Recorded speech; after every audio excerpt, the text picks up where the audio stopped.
This would be cool. Yeah. Hey guys, welcome to my Facebook Live. I am here again with Derek, and being the non-scientists that we are, we decided to tackle a scientific article about honeybees. And so we spent some time reading. I'm gonna confess now that we're on camera. I didn't spend a whole lot of time reading it. I did skim through it, and I have found some really neat things. But I didn't read the article all the way through. I don't know if you did or not. I read most of the article. There's just not a lot published on the article. There's a lot of the graphs and stuff, but there's just not a lot. Yeah, there's not a lot of reading material to it. It's got it's got the introduction. It's got the statistical analysis. The statistical analysis that's above my grade. I was looking at it. I was reading the graphs and all that kind of stuff, and I was like, oh well, it is just as much fun now as it was in college. Right, I get it, yeah. Both times, if that tells you anything. That I took it twice. The graphs did make it easier. At least it was picturized to where I could see, okay, that's better there, and that's good, that's good. Back then, I mean, I've gotten much better at math now, not statistics. I haven't gotten any good at statistics, but back then I used to tell people I'm in for English because of math. I got my degree in English because of math. I did not enjoy it. Anyway, so what we were studying, or what we're looking into, is the effects of hemp oil extract. Correct. Is that okay? So on the bees, once upon a time, that stuff it's called weed for a reason. I mean, it literally grows in any medium. It grows under almost all conditions. Sandy soils, wet soils, dry soils. It does not really care. Now, it will grow differently. It'll be larger in certain soils, smaller in certain soils. It'll have more THC content in some, in certain conditions. All of that kind of stuff. Yes, it has an effect on the plant, but it'll grow. Yeah. And so nothing's going to stop it. It's called weed for a reason. But because it was so prolific, these girls had a lot of, their ancestors had a lot of open access to those plants. Yes. Then all of a sudden, it's not as common because, now they've got helicopters flying overhead, arresting people. It's been eradicated, in a lot of places. So what's going on, Tay? Tay, I've got to get you out here, man. I have not forgotten you. But I got to get you out here because we've talked about that. This is a great time of year for you to get out here to the bees. So we will do that. I will call you. Give me a couple hours because I got a conference after this, phone conference after this, conference call, whatever it's called. And so I'll call you as soon as that's done, or I'll reach out to you, man. Anyway, so that's, and it's not just hemp or the oil extract or anything like that have been removed from the bees' diets. There's plenty that has been growing that is either now extinct or it's controlled by government policies or whatever. On top of that, then we also have, we're on 5-6 acres right now, but we're in the middle of Louisville, and it's a very urban environment. And while we do really well as far as our honey production is concerned here in this urban environment, a lot of the homeowners are spraying pesticides on their plants. They're heavily treating with chemicals, with chemical fertilizers, chemical pesticides, all that kind of stuff in order to take care of their plants, because they don't care that I've got bees. They may not even know that we've got bees here, Yeah, and that is one thing I read on that study that said free radicals and stuff like that, as in pesticides and chemicals that even me or you come in contact with, as well as the bees, and they absorb very well. It actually helps their system remove and deal with inflammation caused by the free radicals, almost like the powder substance, the strong microbials, the DFM that we use. It has an effect of that on the bee's body in some way, the way it works with their circulatory system. So that may help, and that may be something they've been missing as well. Not having access. Having access to it. Because it doesn't have nectar, but it has a lot of pollen with not a lot of other things do, and they seem to be heavily drawn to the plant itself, is what I've heard through other. Which for those of you who are tagging me in the articles and the videos about how much honeybees love weed. He's finally doing a video for you. Yeah, I'm finally doing this video for you. But I have to tell you, my resistance to it has not been, is it helpful to the bees? It's been more of the image that comes to my mind every time I see that title, about bees love weed. It's like, it paints like an almost college or high school picture of all your friends sitting around in the basement. That's not what the bees are doing. The bees are harvesting the nectar. And the bees can't be affected by THC because they don't have the endocannabinoid system where mammals do. But somehow it does still work in their system in a very by the charts. Well, I mean, but if you think about it, it has hugely medicinal purposes. I mean, they're using it for cancer treatments or at least pain treatments, Yes. And so it has hugely medicinal purposes even for us. Yes. I want to be real clear. We are not advocating, nor are we saying you shouldn't. We are sharing no opinion whatsoever about the use of marijuana. Or hemp, or cannabis. Or cannabis, or any of that kind of stuff. We are strictly speaking about its effects on the honeybee. Correct. There are some correlations with it, but we are not saying, go out and grab a... No, you do you, and we won't judge you, but you do you. We don't care about that. That's not what this video is about. So it's not support or attack for or against marijuana. That said, those decisions are made in Lexington, and you can aid in that, whatever your position is. Frankfurt is what I said. I totally said Frankfurt. It's all good. It's early. But, yeah. I meant Frankfurt. I don't know why I said Lexington.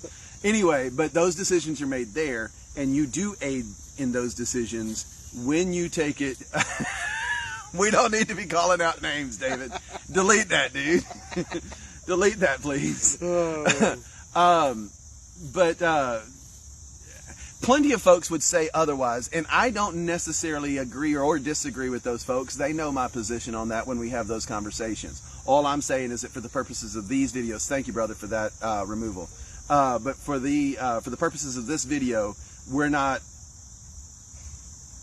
Yeah, I guess we kind of are advocating for get the government out of the way so that we can actually research better. Yeah, without having to deal with permits and all that other kind of interference from. That's what we're advocating. We're advocating you taking your butt to the polling booth and voting against some of these extremely restrictive policies. We're not going to get into... And possibly some of these policies that have been removed have maybe had a negative effect on nature, not counting...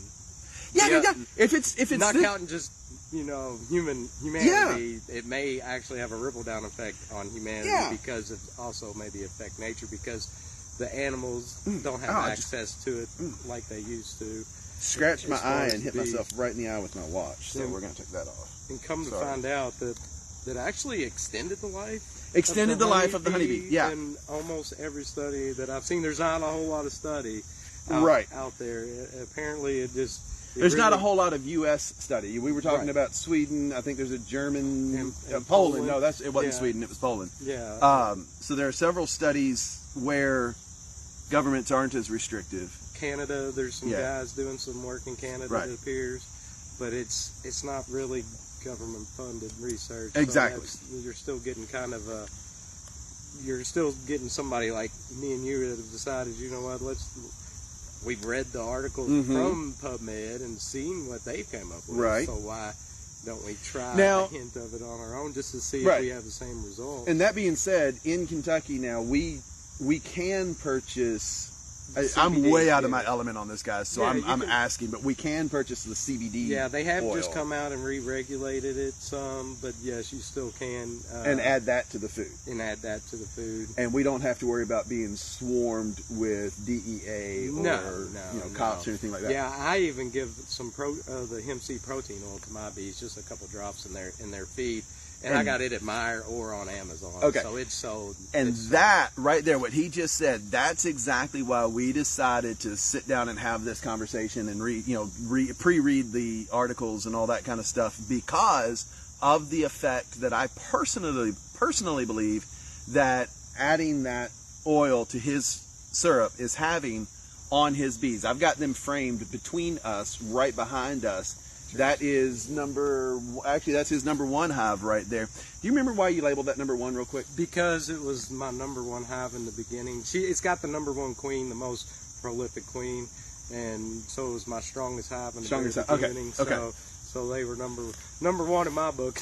Okay, perfect. So his number one hive, and each of them, to a degree for where they are in their stages, are much stronger at their stage.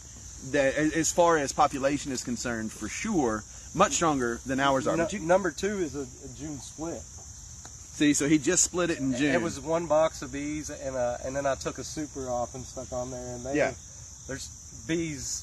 There's how many bees did you think was in that one? You said about 60,000. That one was packed. Way more than I'm used to at this time of year. I would say, I would actually probably say 65 to 70. Now, right now, you're probably looking at about between 50 and 60. Yeah. Over here, That probably actually about the same. And what we've established, what we've determined is that his bees right now are bored. Like there are so many of them, and there just isn't enough out there for them to harvest and bring back to the hive. They may not have space for it. This is not a swarming time of year. Correct. So they're not gonna be leaving. Right. However, so in his hives, he has more bees than we do in ours, and we do good work. We do good beekeeping. They do. They really. So I'm not saying by any stretch of imagination, I'm not saying that we are hurting right now. We're not. We're actually right where we would expect to be under normal, traditional beekeeping styles. My dad specifically does a lot of reading and a lot of research into best practices for raising the bees. We apply, we discuss and then determine which ones we want to use, and we apply those to our bees. I do a lot of reading. So, I mean, we do good beekeeping. He's just got a lot of fucking bees in his beehives. And this time of year, we expect to see what we're seeing in our hives. And so to see this, and then the fact that you just harvested a ton of honey. Yeah, and still left with a super for each of my splits. A full drawn super for each split that I made. We, on the other hand, from 2 first-year packages. And what your bees were 1.5 miles, 2 miles from where we are right now. Yeah, close to that. Close to that, maybe 3 times. Maybe 3 miles. Yeah. Okay, so not that far. We are, in fact, we would have overlap. Territories where they would be harvesting. Yeah, so there's really no reason why he had that much more honey compared to what we were producing. Actually, even our other bee yard, we probably would never have come close to each other, because it's on the other side of you. Have you ever been out there to the Jefferson? No, I'd like to go check that one. Okay. But no, I haven't been out there. So anyway, here though there would be a lot of overlap, and there's no reason for us to have not been able to harvest like he was harvesting. Now, that said, our bees, even though we were in the midst of a dearth, they were able to fill up their food chambers, right? So they still performed extremely well under the circumstances. So again, I'm not saying by any stretch that we didn't do good beekeeping. No, we really did. He just got more bees. And I have been racking my brain trying to figure out why in the hell do I've been at this for 35 years. Why does he have so many more bees? I mean, it's not like this is your first poker game and you kicked our ass for beginner's luck. Right. But that's exactly what it is, and I'm a little upset. And I kind of stumbled on about luck because the bees, my packages got cold and damp, I think, on the way here from Alabama. It was cold in March and rainy. and they got a touch of Nosema.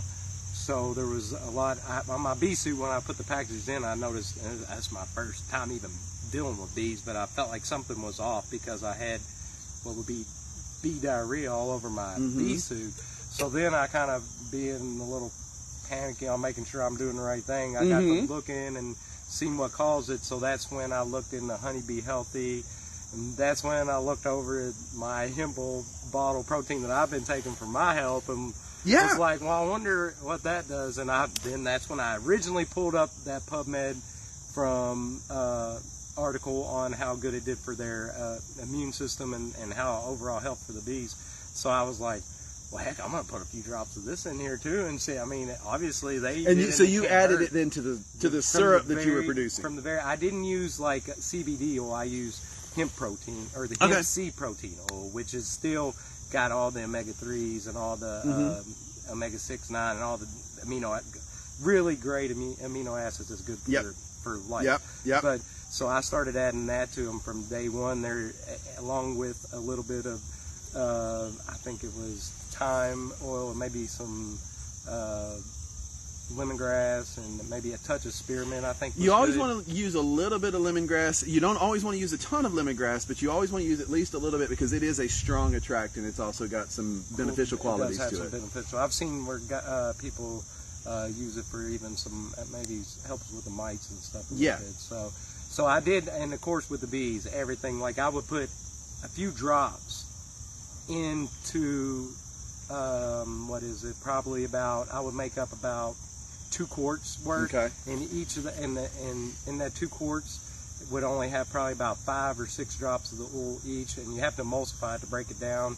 And then I would take a 2/3 cup of that and add it in to 8 pounds of mixture, of feed mixture. So it was only 2/3 a cup going into the sugar, plain sugar mixture that I was feeding them. So with bees, it doesn't take a lot. You want to go a little, because their little bodies have to filter through through any of the solids that are in the feed. So a little goes a long way when it comes to bees.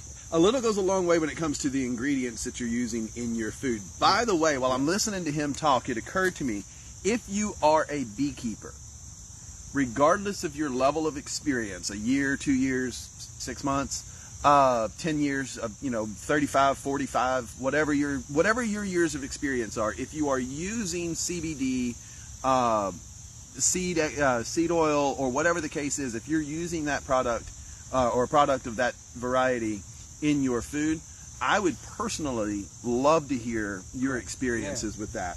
So feel free. You can actually send me an email. I'm not sure if anybody else is really doing it in the States. I've just seen, like I said, I've seen people in Canada feeding actual like THC and getting THC infused honey. And apparently, we're talking about using hemp and CBD with no THC. These people are feeding THC and directly to it. The bees are filling. I've got a chart where it said the bees filled the honey supers the fastest. They had the best wax. They had the best. It's amazing how lazy it makes humans, and yet for the bees, I don't know about it, man. I think that might be propaganda too.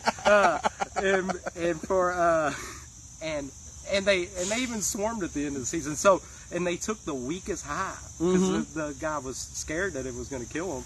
They took the weakest hive and gave it like 20 grams of, which I don't even feed near that much, or CBD in my food, and fed it to the bees, and they performed crazy. Like they exploded. So now, I don't know. That's just, so that's why I'm curious if anybody else has tried. And absolutely. That said, when we talk about feeding our bees, no matter what we're feeding to the bees, whether it's the pollen supplement or the sugar syrup that we make at the house with the essential oils, no matter what we are feeding to the bees, we are only feeding our bees, and you're doing it the same way, we are only feeding our bees when there is not nectar being brought into the hive for our purpose of harvesting. Correct. So if they are only bringing in honey or nectar for themselves, that is when we are feeding.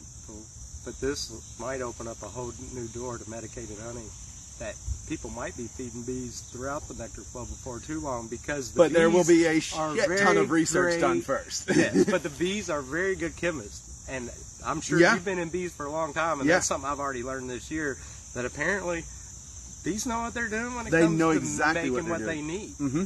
They know exactly what they're doing. And Yeah. so we shall see what comes out of that, Right. because I mean it could be eventually some Yeah. super good medicate, because honey's already considered maybe a medicine in form Yeah, anyway. for thousands of years, honey has been used as an antiseptic. So, lacerations, gunshots in the Civil War, that sort of stuff. They will dump honey onto that and clean it up. And here's something my father read, that the Egyptians would take and pull a boat down the Nile to different, probably like different plants, and they would Yes. have beehives on those little barges to make different medicinal honey Yes. along the Nile. Yeah, I think it's So- Malaysia produces a hallucinogenic honey, because Yeah, I think it's Malaysia. Yeah, Because I saw that article one time and I sent it to my dad and I was like, "We are in the wrong a little guy country." hanging over a cliff. Yeah. We could be making so much more fun honey. Right. All right, so it's going to be really hard to have this conversation and be responsible adults. So we're going to have a lot of fun. But a couple of distinctions to make real quick. We did mention the strong microbials Yes. that we use. So the strong microbials that we use are like that also, and I've got a video on my YouTube page. You can get there at Hunsucker Bees. What is it? No, it's not. That's my email address, hunsuckerbees@gmail.com. Buzz and Blossoms is my YouTube. I'll put a link into this. Excuse me. But I've done a talk there as well as a couple of years ago. But the strong microbials, they did research on that, and they found these microbials already living in the digestive tracts of the honeybees. And so what we do with adding that to the beehive is that we just strengthen that population. It's basically like you've been eating really poorly and you're like, ooh, I need to fix my digestion. So you start eating yogurt. It's a probiotics, yeah. And so the strong microbials is basically honeybee yogurt, right? Yeah. So it's yogurt for the bees. Now, what we're talking about with this CBD/hemp oil extract /seed oil, what we're talking about there is, this is in addition to, and this is, I think, how they would, under natural circumstances, without human interference whatsoever, this is how they would strengthen that microbial population. My thoughts as well. In their digestive tract. Yeah, as a hunch. I mean, right. As a hypothesis, it'd be hard to prove, but yeah. That being said, honeybees, Apis mellifera, you pronounce it however you want to. It's like Worcestershire sauce. That word. Yeah, it's a stupid word. But no, these bees, this race of bees, exist inside of the United States because of humans. We brought them over. We began bringing them over in the 1600s, and have continued on. And so each of the different population types that we have are not native to America. That said, there are native to America honeybees. They don't produce as prolifically as these bees do, so that's the reason why these got brought over. And humans can't help but interfere with nature. It's just our nature. Yeah. So, all right. So let's get into it then. As far as what the concluding on the hemp, or what we got? Oh yeah, the talking about the hemp. Like as far as talking about the research paper specifically. Yeah. So the research paper basically showed that it helped the bees. The bees have instead of blood, they have a water or a liquid open circulatory system, and it basically helped their circulatory system break down the essential amino acids and proteins in order for good overall health in the bee, whether it be, and then when you look at the charts, it's astonishing because it's everything from cholesterol's better, across the board, the whole overall health of the bee, even on the decline. The bees that are on decline as they aged are still in overall better health than the bees that didn't get fed the supplement. It is quite amazing if you look through the charts. It's literally almost and that's because that fluid system is connected to every organ and every tissue in the bee, so it's actually affecting every cell in the bee on a cellular level. Bee blood doesn't travel through insect blood doesn't travel through the insect like it does for us or animals, mammals. It's just like in the body. It doesn't really quite like bounce around or anything, but it's the fluid that the organs reside in. Yes, and it contains everything they need for life, basically. Yeah, and so by strengthening that, it doesn't have to get taken to the organs like our blood takes oxygen and nutrients to our organs. In this case, in the bee's case, it's there. Yeah, it's just there. And so strengthening that is it helps get rid of the waste, all that. So right. And that's exactly what this. And can we tell them the study if they want to go read the study? Yeah. And I'll post the link on in the comments section for this video as well. But real quick, the results. He was talking about the extended life. In the experimental groups, we noticed a continuing increase in activity up to the 42nd day of life of the bees. For comparison, again, continuing to read, the bees that did not receive supplementation only survived for 35 days. In this experiment, they noticed an average of 7 days of life extension for the bees. Other experiments have done seen up to 52 days compared to 35. Correct. Okay. As far as the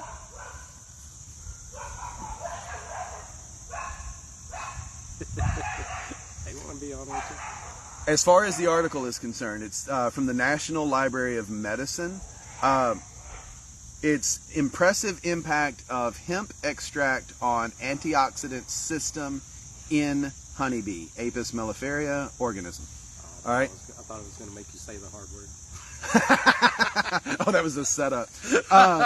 So, and this comes complete with the abstract and all that other kind of stuff. So, again, I'll post the link.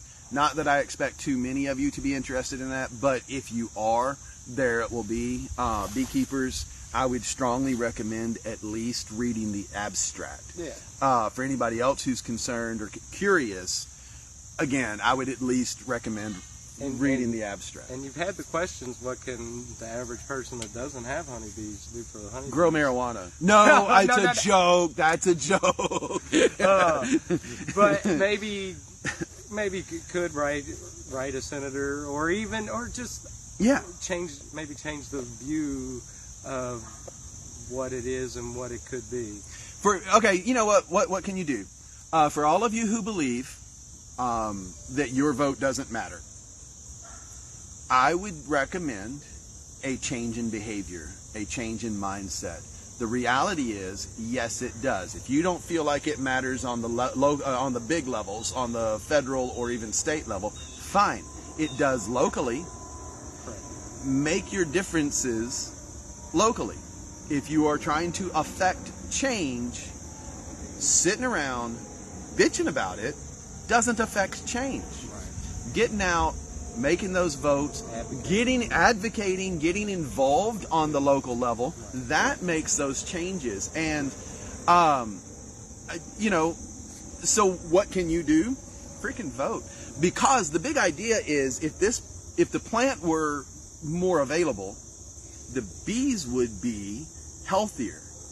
The government has gone to great lengths. The media has gone to great lengths over the last 15, 20 years. We were talking about the colony collapse syndrome that hit through the U.S. 15-ish, 20 years ago.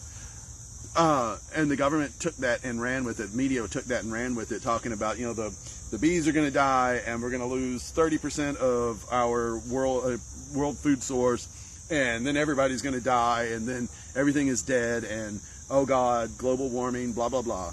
You just made me think of back when you asked me to visit this research again. I also bounced from that to the states with the best rebound on it. Come up. I was just curious what states had the most wild hemp, but it come up. The states, there's actually a few states that their bee populations are all of a sudden growing like crazy, and one of them is Oklahoma and Maine, and I think they have really cut. Now I don't know if it's coincidence or if it is, but they've all cut hemp and cannabis regulation, I believe, Right. for farmers. So, and also, so we're talking about maybe making that available to the bees again, so it can help them. But there's also what other things we can do as well, as far as maybe cut back on different pesticides and stuff that we may use around our yard. Neonicotinoids is a type of pesticide that the government completely supports. Who controls that? Is it the FDA? Probably so. Yeah, whatever. One of those unconstitutional organizations. Yeah. Anyway, so they say that it's fine because when the bees get involved with it, it's heavily used in crops, and when the bees come into contact with it, it doesn't kill them instantly, so it's safe for them. What happens is they bring that back to the hive, that builds up, and then the concentration, it gets too heavy, and it either kills the bees or it drives them out of their home. Okay, so paying attention to what ingredients are in your, if you're going to use pesticides, Support you're going to use, support organic. That's a great way for you to support honeybees and beekeepers. And humans and everybody else. Yeah. Exactly. So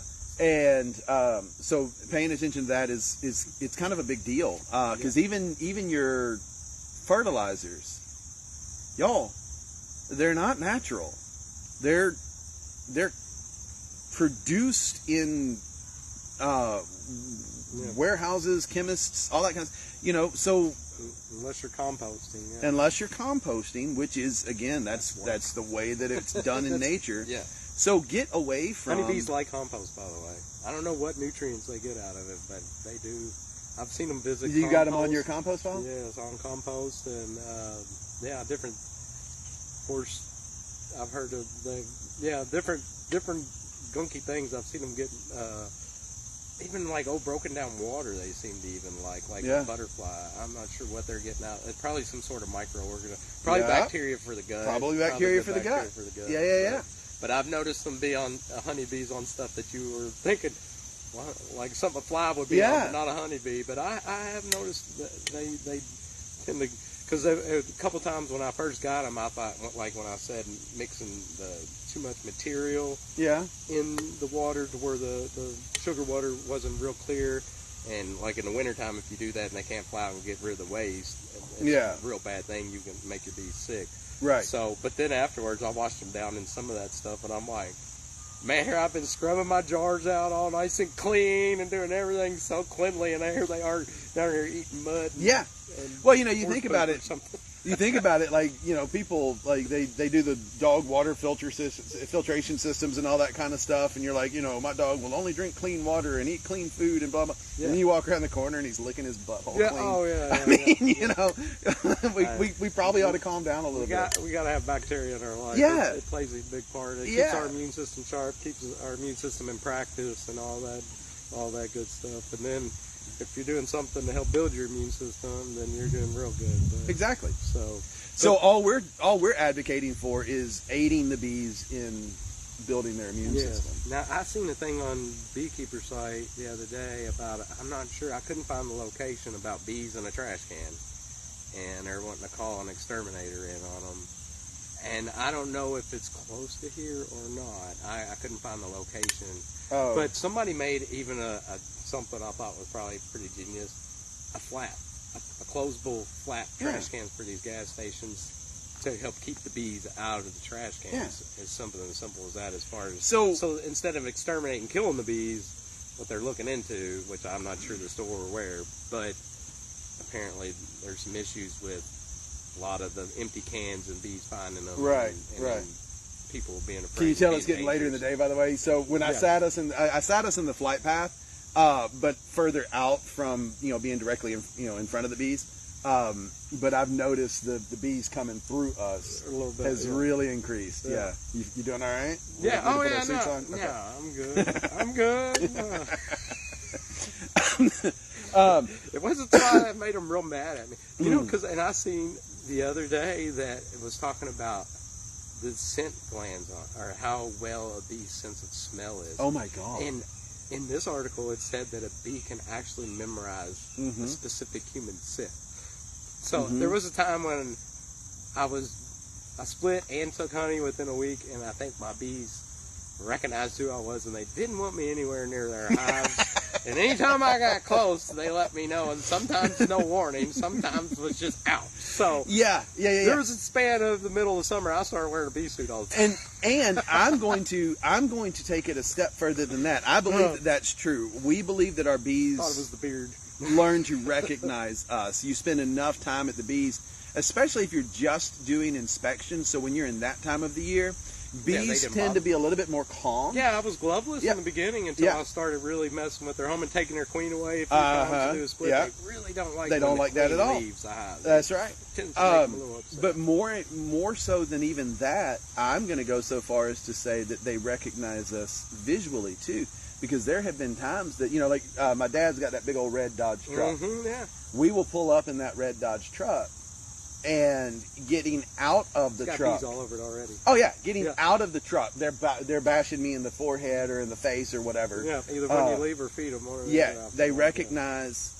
Well, and that's the other thing. So if we park right there, they tend to come like at us. If we park over there, they leave us alone. Yeah, because when we're over there, we're dropping off the gallons of syrup. Yeah, the 5-gallon buckets of syrup. Yeah, so I think they recognize us visually, and I think they know where we're parking and why we're parking there. Yeah. I can see it. Yeah, because I've seen.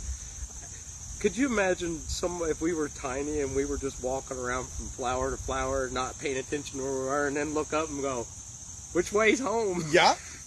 But the bees have no issues with it at all. None at all. They can bounce around on the ground from flower to flower and pop up and know exactly how to get back to their hive. Yeah. It's kind of amazing because I know I've gotten like not paying attention somewhere, driving with somebody or something in the passenger seat. Oh, it happened to me yesterday. Look around and like, where are we again? Yeah. No, it happened to me this morning actually. I was on my way out here, and I was on a phone call, and I'm getting off of it was right there at 64, getting on to Watterson, and the next thing I know, I'm back on 64 going the other direction.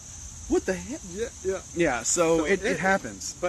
And then I read where they can even, if you were to plant just a new random tree, that it won't bother them a bit. They just got everything so like pinpointed out and everything. It was pretty neat. When you move them to a new location, they will come out first and they will memorize the location of the hive, and then they, by their standards, slowly expand their circle. So how far out they're flying and coming back to the hive, and then over time. And they'll only fly out as far as they need to in order to be able to gather their resources. Right. So, there's that to consider as well. All right. Last thing, close up. Yeah. Like a few things, just what you could do for the bees. Oh, yeah. As far as someone that doesn't raise bees. In June, let the clover get a little tall. Let the clover bloom. Yeah, let the clover bloom. Let the dandelions bloom. Yes. Let them bloom.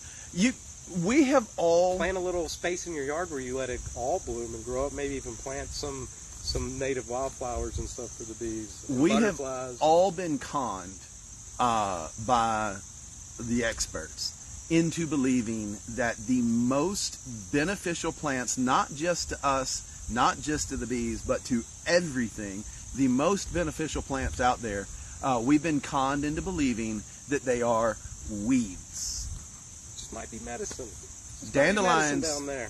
Dandelions are medicinal. They're a good food source. They are great. They're great for the heart. They're great for the bees. And yet we see them and we just and we've got to cut them or treat them or remove them or whatever. When in fact, let them grow, baby.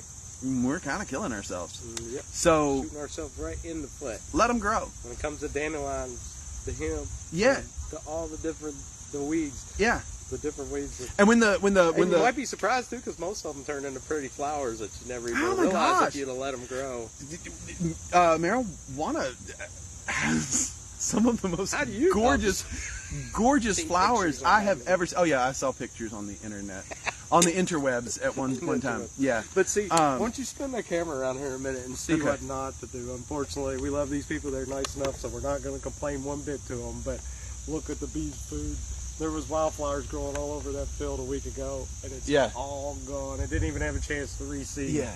So this year I let my clover get to where it was brown on top, and then I mowed it to reseed it. And it actually, next thing I knew my whole yard was covered in clover just by letting it come up top, turn brown, chop the top, and it shoots back new, and it reseeds. And it reseeds. Same thing. And next thing, I've got clover all over my. I've still got even though I've brought the honeybees down here because of the size of my yard.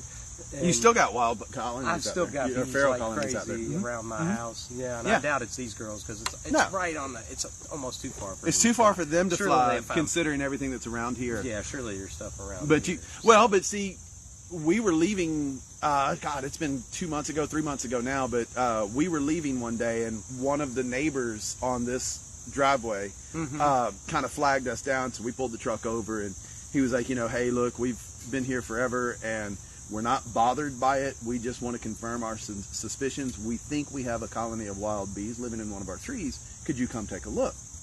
Yeah, absolutely. And so we go back and look, and sure enough, so just 150 yards that way is a feral population of bees up in this gigantic oak tree. And so we advised him and his wife, and just really cool people. We advised them, the best thing that we could do for you, we could do for the bees, we could do for this area is to leave them right where they are. Right. Are you comfortable with that? We can get them out. It's gonna suck, but we can get them out. No, leave them alone. Okay. So that was a really cool conversation. They're up high, and that's the thing is that in most cases in feral populations, they're gonna go up there because they're trying to avoid us. Yeah, correct. Exactly. Yeah. So, makes sense. Avoiding predators. So, so just recap, and obviously we didn't get into the article. We weren't trying to be very, scientific in our approach to this. We're not scientists. We're beekeepers that just love this idea, and we want really good, strong, healthy bees. But to recap, through the use of this oil in multiple forms, I've got to get going here in just a second, but in multiple forms, we've noticed that it has been noticed a life expectancy increase, overall health increase, production increase, mortality decrease, literally everything you could want to hear in a study. We're hearing it from this. We're doing a little bit of experimenting of our own as well. First and foremost, we're not going to talk about that one specific yet, but we've got some things that we may be bringing down the pipe in a little bit. Weed pipe, get it? Anyway, but just looking at his colonies compared to our colonies and the life expectancy from there, the population from there. So this coming spring, we're really looking forward to seeing the difference in the bees' lifespans and their productivity. So there's a lot going on there. There's a lot that you can be doing back home. Don't break laws. Go to the voting booth and affect law change would be great. Research it yourself. Read about it yourself. Send me questions if you've got them. Y'all know if you pop questions in here on my Facebook Live, while I'm live, if you'll pop questions up here, I'm going to answer them directly.